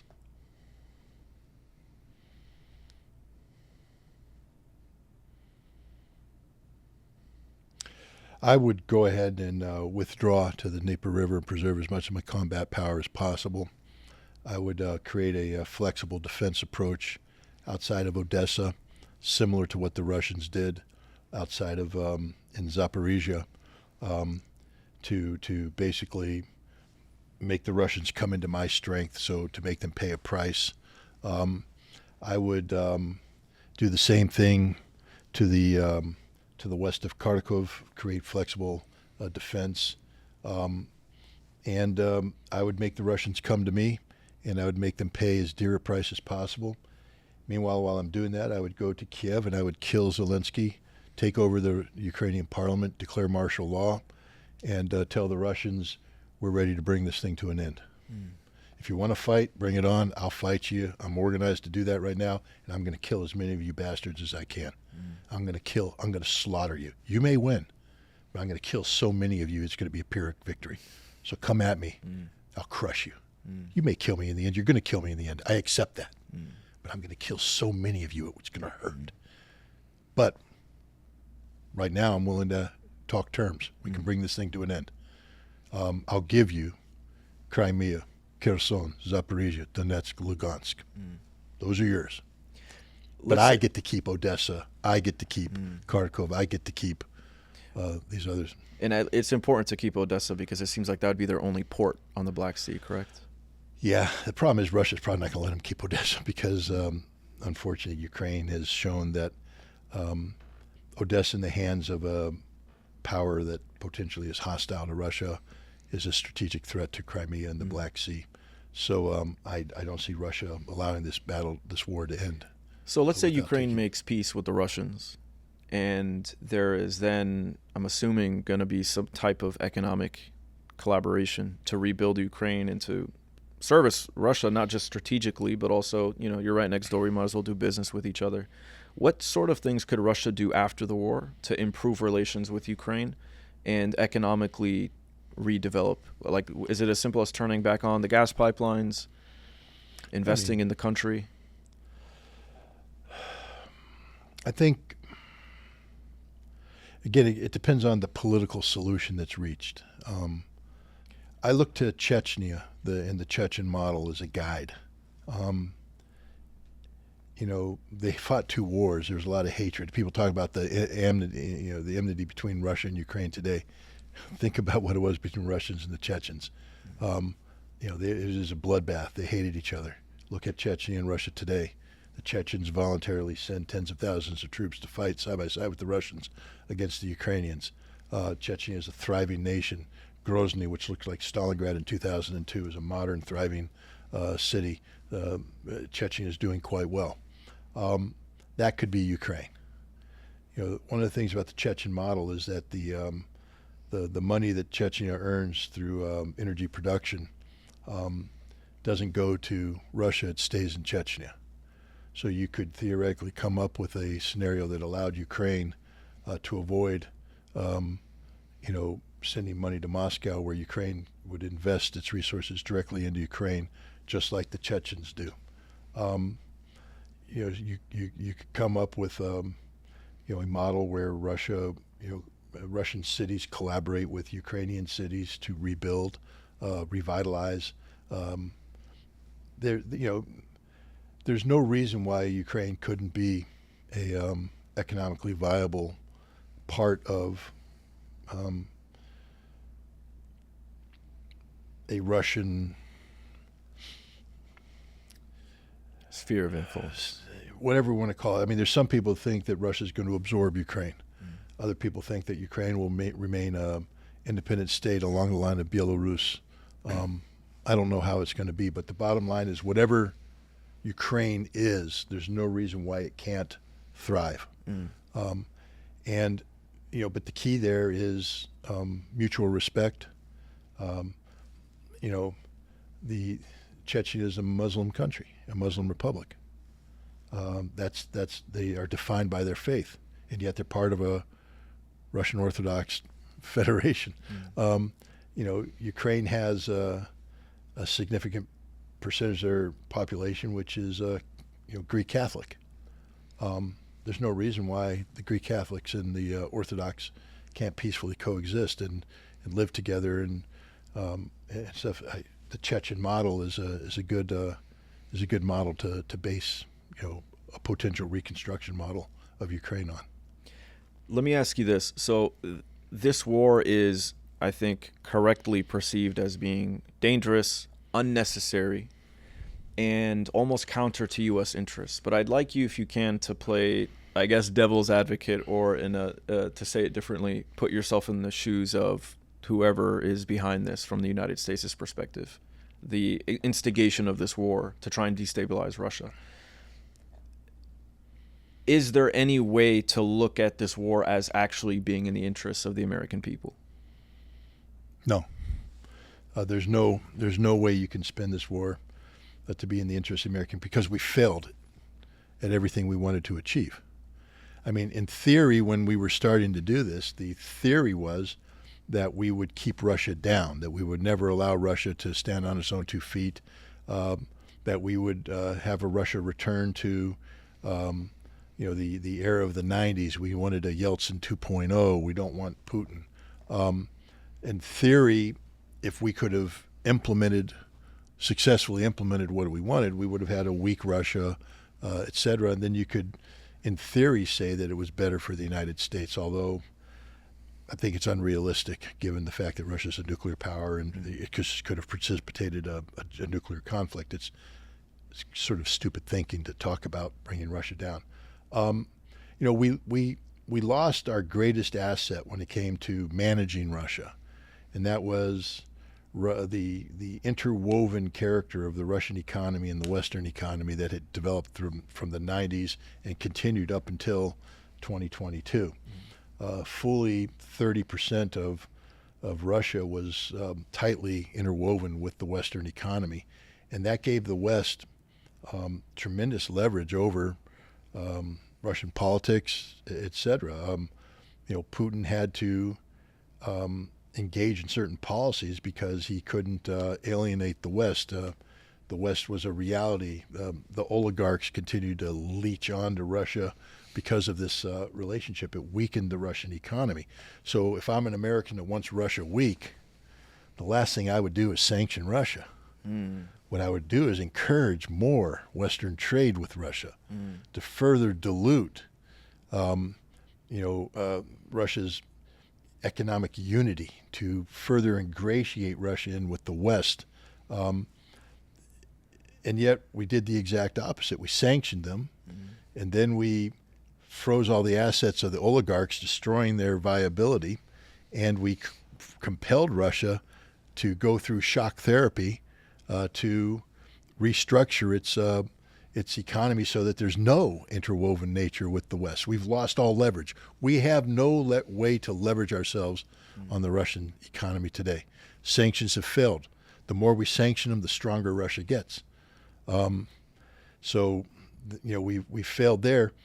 And the same thing, if we had ever been mature about allowing Russia to develop as a democratic nation, the best thing we could have done was maintain massive indirect influence on the Russian economy, which translates into influence on the political establishment that runs the Russian economy. And so, rather than trying to force the issue by recruiting a Navalny and trying to insert them in there, what you do is you just let the Russians create their own Navalny. No outside interference. Let it create their own, because there was enough corruption in Russia that Navalny could have been created naturally. And now you have a viable opposition, and now you can begin the process of divide and conquer politically, not because you're directed, because it's going to happen, because you've set a condition through the economic engagement with Russia. This is what a smart CIA guy would have done, the indirect approach. But we can't do that. We don't have the patience for it. We don't have the vision. We have to be in control, manage everything. And as a result, we overplayed our hand.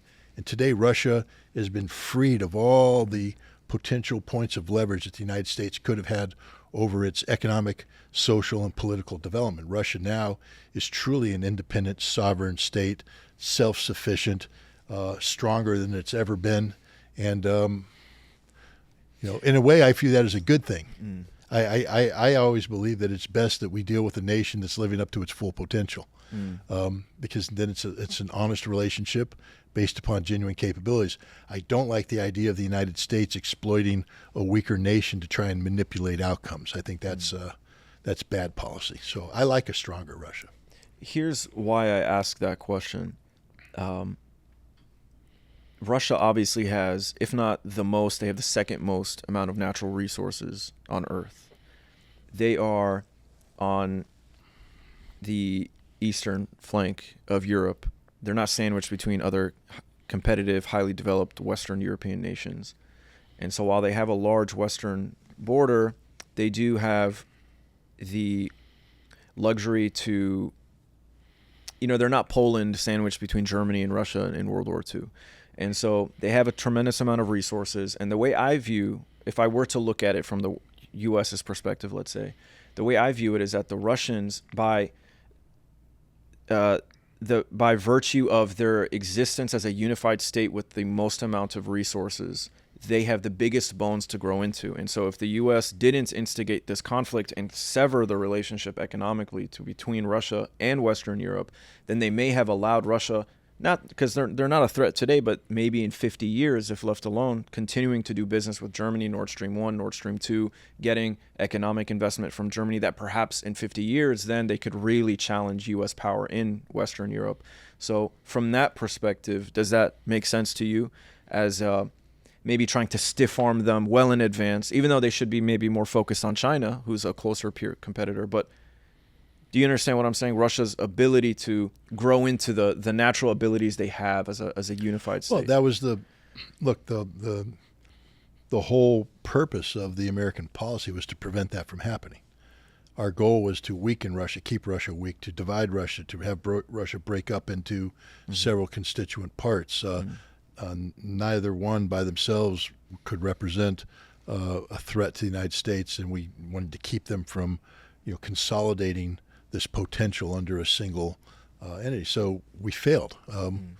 We got the exact opposite of strong Russia. But there's a couple problems with the scenario you put out. One, it presupposes that America has a right to be an unmatched, unsurpassed power, and that sustaining that is an obligation. If that's the case, then we'll be in perpetual conflict with the entire world.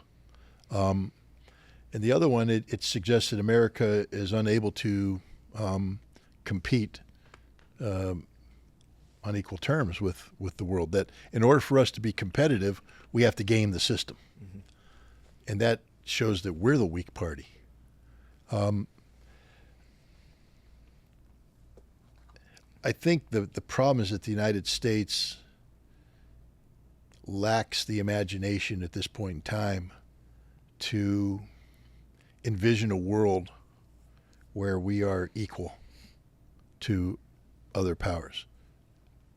Whenever America closes its eyes and imagines the world that we want to live in, it's always America on the top, America calling the shots. Those days are over. We ain't the shot callers anymore. What we need to do now is work to a world where nobody's the shot caller. And the Russians and the Chinese at this point in time appear to be satisfied with that. They're talking about a multipolar world where, the rights of all nations are considered. Now, you hypothesize what happens in 50 years when Russia grows into its capabilities. But why is Russia the only nation growing? Imagine how strong and competitive the United States would be if we stopped posturing militarily and we started posturing economically. Imagine if we diverted 1/10 of our military budget into the State Department so that we had more meaningful engagement, diplomatic engagement with the world. Imagine if we worked with the Africans the way the Russians work with the Africans, without any preconditions, without trying to impose a moral agenda, where we were just looking for a mutually beneficial relationship. I think we could find that America is a natural fit to many places in the world. We could outcompete both China and Russia if we dropped the you must do it the American way attitude. You know, China comes in just as a straight up business deal. Russia's doing the same thing. Why can't we? Why do we always have to bring in entire annexes of preconditions based upon, American, social values? Why do we insist that, nations buy into diversity if they're going to do business with us? Russians ain't putting a diversity clause in their contract. China's not putting a diversity clause in their contract, but we do. We have these preconditions. If America learns to compete properly, Russia won't be the only one growing. We'll be growing too. And I think what you'll find is that the nations will grow to where they naturally should be. And at that point in time, we now have defined what a multipolar world looks like. And then we can get around restructuring things like the United Nations, the Security Council composition, based upon this new reality. Once we let nations shake out to where they should be, we'll probably find that neither France nor England belong on the Security Council. They're pathetically small European nations. Why aren't we letting India in, Brazil, South Africa? I think the world's going to reimagine itself going forward. But if we play our cards right, the one of the parts of this reimagination is a strong and prosperous America that is competing as equals with a strong and prosperous Russia, a strong and prosperous China, a strong and prosperous Europe. So I'd like to transition to Palestine now before we wrap up. I appreciate you giving us all this time. So we're in Tampa. Obviously, you're very popular with the Muslim community now and the Palestinian community. You probably have been for years, but I think after October 7th, with all your coverage on Palestine and your analysis, which has been great, I think you've become quite the celebrity in our community. And so we went, for the viewers who don't know, we took you to a couple of restaurants, and random people would come up and say, "Hey, you're Scott Ritter." They didn't even see you. They just heard you talking to us, and they're like, "I recognize that voice," and they wanted to take a picture with you. And so you're really appreciated and respected, I think, in this community of people that want to see Palestinians gain their rights.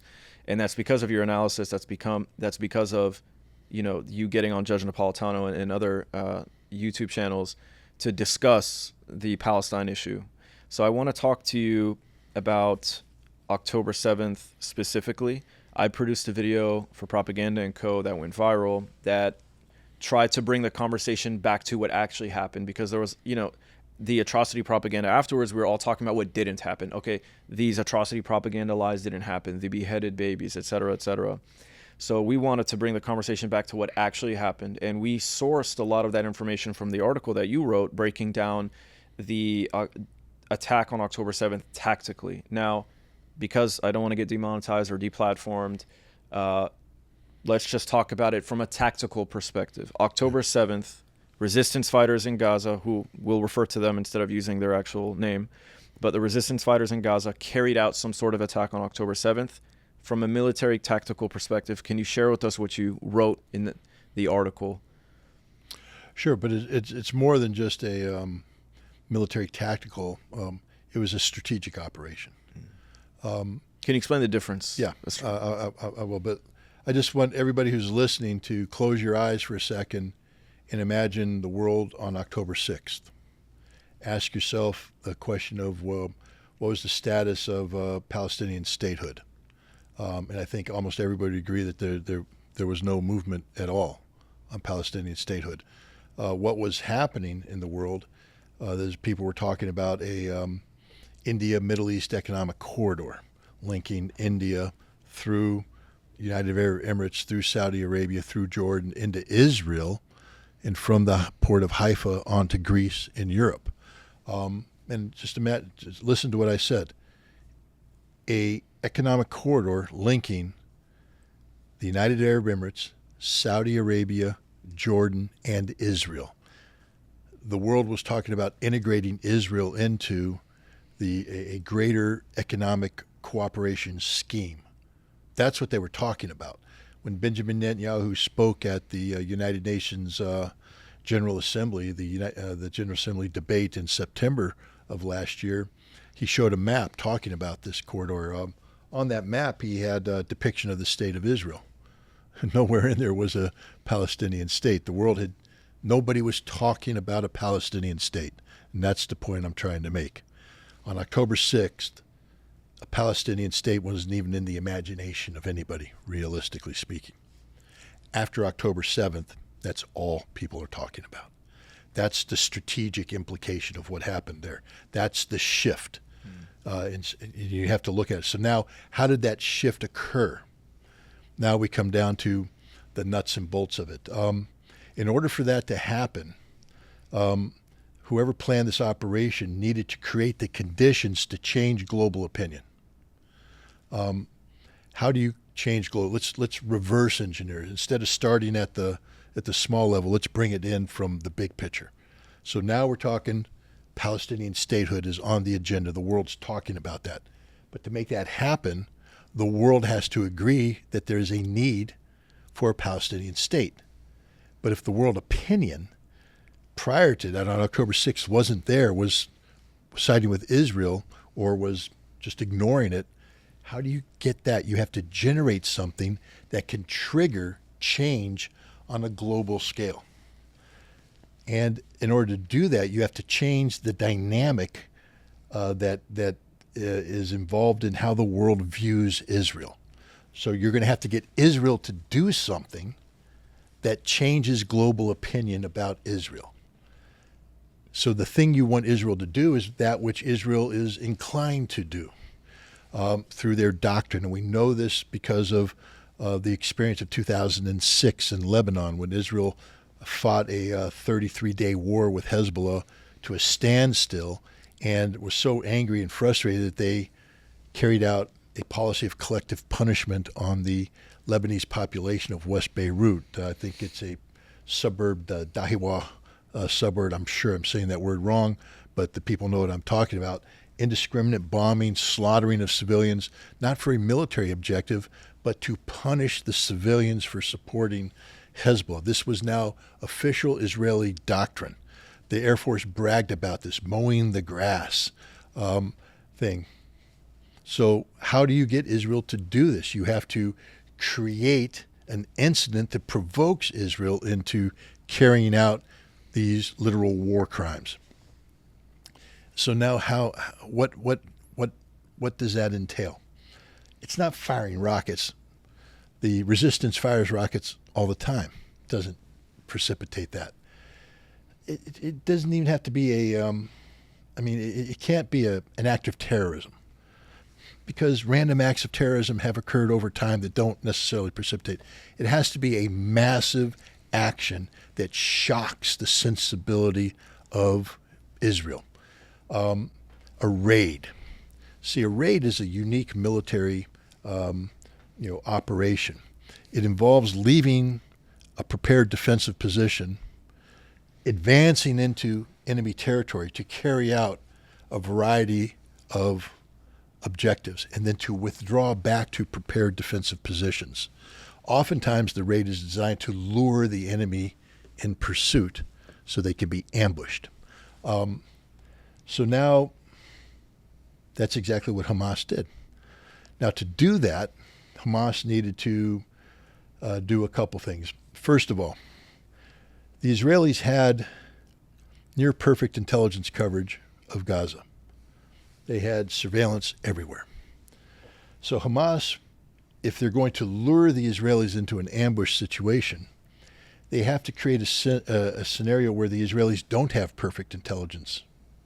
So your attack, your raid, has to neutralize the Israeli intelligence capacity.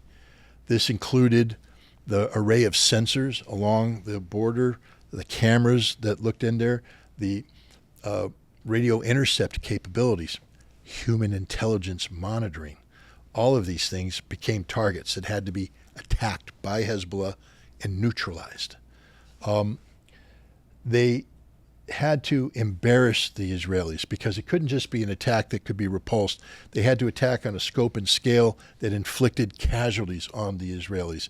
And so it had to be a raid that had to have an element of violence attached to it, violence on contact with the enemy, to assault through, to carry out. And then the most important part was to seize hostages, prisoners, to capture prisoners in sufficient quantity that Israel couldn't ignore it, and bring them back to Gaza and bed them down and force Israel to come after them, compel Israel to come into Gaza. So the raid takes place. They blind Israel. They take out all of the cameras. They deafen Israel, blow up all the repeating stations. They attacked the Human Intelligence Center and got all the computers with all the names of all the collaborators. Look what happened on October 8th. Bodies started appearing throughout Gaza. Bodies of the collaborators. The Israelis were made totally blind. So now as they come into Gaza, they're coming in a uncontrolled fashion. They're coming in groping their way through, which gives the advantage again to Hamas to attack them where they can. They force the Israelis to carry out not targeted missions, but sweeping broad bombardments to do what Israel was preconditioned to do, collective punishment of the Palestinian people. And as they did this, world opinion began to turn. And as the war extended, because Hamas was planning a long-term campaign, the resistance was planning a long-term campaign, the longer this campaign goes on, the more atrocities are committed by the Israelis, and the more the world begins to turn. This was perhaps the most well-planned strategic military operation in modern history. And it has achieved every objective that it sought out to achieve. The resistance was never going to defeat Israel in a stand-up fight. They're not designed to do that. Israel set the condition of victory of being the total defeat of Hamas. 6 months in, Hamas operates everywhere in Gaza. Everywhere in Gaza. Northern Gaza, central Gaza, southern Gaza, everywhere. Israel controls nothing. Controlling the surface of Gaza is nothing, because Hamas built the battleground underground, in the tunnels. The most optimistic assessment put out there is that Hamas has lost 20% of their tunnels. They still have 80% of their tunnel network there. The most pessimistic estimate of Hamas losses is they've lost 35% of their combat power. The other estimate shows that they may have lost only 10% of the combat power, but the bottom line is Hamas has not been eradicated as a combat force. It's still there, able to continue the resistance. Politically, they are more powerful today than they've ever been, because, again, I just state, on October 6th, what was the Palestinian Liberation Authority doing? What was the PLA doing for Palestinian statehood? Nothing. What was Fatah doing for Palestinian statehood? Nothing.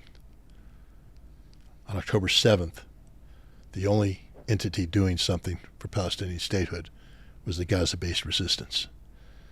And today they're recognized by virtually every Palestinian out there as the only one that's standing up for Palestinian statehood. They're more empowered politically than they have ever been. So they fought the Israelis to a standstill on the ground. They've expanded their prestige and viability politically, and the world is turning on Israel to the point where right now everybody, even the United States, agrees that the only solution is one that talks about the creation of a Palestinian state. This is a strategic victory on the part of the resistance of Gaza, and it has to be viewed that way. It's hard to celebrate this because of the death and suffering that's taken place. We were talking over 30,000 innocent women and children, 18,000 children. These are mind-boggling numbers. But during World War II, the United States and the Allies launched a campaign to liberate France. It began in Normandy, the Normandy campaign. And Charles de Gaulle was brought in and briefed by the Allied commanders about the need to bombard the Norman countryside. And he was told that the Allies would kill between 80 and 120,000 French civilians to liberate Normandy. That the Allies would kill between 80 and 120,000. The actual number turned out to be 60,000. To liberate Normandy, we killed 60,000 French civilians. Because of that number, Charles de Gaulle never attended a D-Day anniversary celebration because he couldn't celebrate something that cost France so much. But he also realized that the only way France was going to be liberated from Nazi occupation was for an operation to take place, knowing that that operation was going to result in so many dead French civilians. I believe that the resistance in Gaza understood what was going to happen, understood that the only way you were going to change international opinion was by compelling the Israelis to do something that equates to genocide, and indeed has been called genocide by the International Court of Justice in most nations around the world. And that these 30,000 dead should be considered 30,000 martyrs, 30,000 heroes, 30,000 patriots who shed their blood, gave their lives for the cause of a Palestinian state. Because there wouldn't be a Palestinian state without their sacrifice. There can't be a Palestinian state without their sacrifice. And if you view it in that way, I think it helps you not go insane. Because if you don't put a value to their sacrifice, if you don't give meaning to their death, then you just see images of dead children and dead women and dead men, and you'll go insane. You'll lose your mind. But if you view them as this heroic sacrifice for a cause, the Sinwar, the head of the resistance political organization, wrote a book, Thorn Incarnation, and he talks about his experience growing up in Gaza. And one thing you come across is, he speaks about generations of Palestinians who knew only the camps. Only the camps, that's all they knew. Children of the camps. The generation of Palestinian youth today were born in the camps. And October 6th, their only future was to die in the camps. Maybe after living a certain life, maybe dying on an Israeli bomb, but they were going to die prisoners in the camps under Israeli occupation. That was their fate. And if they ever got married and had children, that was the fate of their children. That was the fate of their parents. That was the fate of their grandparents. They were all children of the camps. Because of the sacrifice of these Gazans today, there's a chance that the next generation of Palestinian children won't be children of the camps, but they'll be children of a free Palestinian state. But that could only happen because of the sacrifice that was made by these 30,000 courageous Gazan Palestinian civilians. I want to ask you this last question about the continued resistance. So I don't have the name of the Israeli commander, but there was some type of commander, I don't think they were a general, but some type of Israeli commander in the IDF talking about how the resistance was difficult to locate in Gaza currently because they're operating in a decentralized and autonomous fashion. The way I understand it is that you essentially have pockets, a handful of guys, one with a camera, one with their weapon, and they're sleeper cells, essentially, hiding out in the rubble, in the tunnels, in the homes, and they just wait for an opportunity, and then they act autonomously. Is that the correct way to think about it? Yeah. If the resistance operated as a collective with centralized logistics, etc., what would happen if they authorized under conventional means? You'd have a commander in Gaza have to communicate back, hey, we're running low on ammo. You need to move ammo up here. And so what you have is communications that the Israelis can intercept. And then you have the movement of material and personnel that the Israelis can detect and interdict. And so you create more opportunities for the Israelis to destroy you. However, if you overlay your defense and you make everybody a cell, self-sufficient cell, knowing that if that cell gets cut off, there's nothing you can do for them. They're dead. You can't help. If they run out of ammo, they're dead. These are disposable cells. That's a hard way to go about life, but that's it. But what happens is they're out there and there's no communication. The Israelis can't hear anything. There's nobody talking to anybody.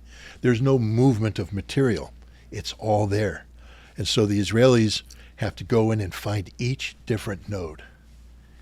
And in doing so, they expose themselves. And then they get hit. And yes, they may take out that cell, but there's the next one right over here. They pop up and they get them. There's another one over here that pops up and gets them. And that's the resistance right now.